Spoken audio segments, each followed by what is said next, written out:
வானத்தை போல மனம் படைத்த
திருப்பரங்குன்றம் என்று சொல்வார்கள்.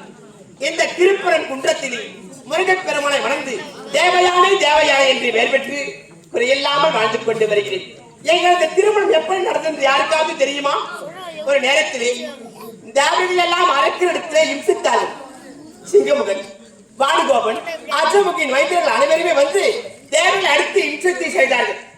தேவர்கள் எல்லாம் ஒன்று கூடி அந்த படியலுக்கும் பரமணியும் பார்வதியும் ஒன்று சேர்ந்து அந்த சிங்கமுகன் வானுகோபனை அடிக்க வேண்டும், அவர்கள் வர்க்கமே இருக்கக்கூடாது என்பதற்காக சிவபெருமான் நெற்றிலிருந்து 6 தீப்பொறிகளை உருவாக்கி 6 முகன் என்று சொல்லக்கூடிய ஒரு கந்த கடவுளை தேவர்களுக்காக படைத்தார்கள்.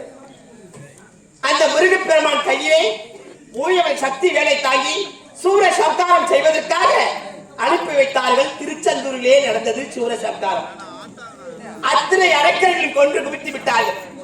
தேவர்கள் எல்லாம் ஒன்று கூடி பேசினார்கள், அந்த முருகப்பெருமானுக்கு என்னதான் பரிசு கொடுப்பது என்று. எதை கொடுத்தாலும் வீடு கிடையாது. தெய்வ இந்திரன் மகள் இருக்கின்றாலே தேவயானை, அவளையே முருகப்பெருமானுக்கு திருமணம் செய்திருக்கலாம் என்று தேவர்கள் முடிவு செய்தார்கள். நான் இந்திரானுக்கும் அந்த தெய்வ இந்திரனுக்கு மகளாக பிறந்தவள். எனது பெயர்தான் தேவயானை. தேவர்கள் குறைய தீர்த்ததினால் இந்த தேவயானையை அந்த முருகப்பெருமானுக்கு திருப்பரங்குன்றத்திலேயே கரம் பிடித்து எனக்கு திருமணம் நடந்தது. அன்று முதல் இன்று வரை யாருக்கு குறையில்லாமல் திருப்பரங்குன்றத்திலே சிறப்போடு வாழ்ந்து வருகிறோம்.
புலம்பிக் கொண்டு வருகிறார்? என்ன எந்த நேரமும் நடக்கும். திருப்பரங்குன்றத்திலே பக்தர்கள் அதிகமாக விட்டார்கள். ஆமா. பக்தர்கள் பார்ப்பது பாமனின் மகன் முருகப்பெருமானின் வேலை. ஆமா. பக்கத்தில் இருப்பது வீரபாகின் வேலைதானே. ஆமா. உனக்கு 1000 ரூபாய் இருக்கிறதா? வீரபாகி இருக்கிற சேர்த்து கொஞ்சம் 1000 ரூபாய் தான் இருக்குது. வீரபாகி சூரிய சம்காரம் செய்வதற்கு தலைமை பொறுப்பு அபிர்வாதி அறிக்கை பூஜை என்று சொல்லக்கூடிய அத்தனை உமக்குத்தான் கொடுத்தார்கள் தேவன். ஆமா, இல்லைன்னு சொல்லலையே. வீரபாகி இல்லை என்றால் இந்த சூரிய சம்காரமே நடந்திருக்காரு. அப்பேற்பட்ட பெரிய பொறுப்பை தாங்கி வீரபாகி நீ சோபிக்கலாமா? நீ மனம் சலிக்கலாமா? நீ உங்ககிட்ட கோச்சிக்கணும்ப்பா. குறை இருக்கிறதா நமது நாட்டிலே? எந்த வித குறை கிடையாது. திருக்கற்பூர் குன்றத்திலே நாடு வர பக்தருக்கு குறையில்லாமல் அருளாட்சி புரிகிறார் அல்லவா? அனைவரும் நல்ல அருளாட்சி, எந்த குறையும் கிடையாதுமா. எங்க போனாலும் உங்க கடவுளுடைய பேரு தான். சாமி சற்று 1000 ரூபாய் இருக்கிறது என்று உறங்கிக் கொண்டிருக்கிறார். சரி சரி. சாமி எழுந்து உடனே வைக்கிறார். மதுவுக்கு செய்ய வேண்டும். சரி, நான் வருகிறேன். சாமி சொல்லிவிடு. சரிம்மா. ஆகிட்டம் அல்லவா? சரி.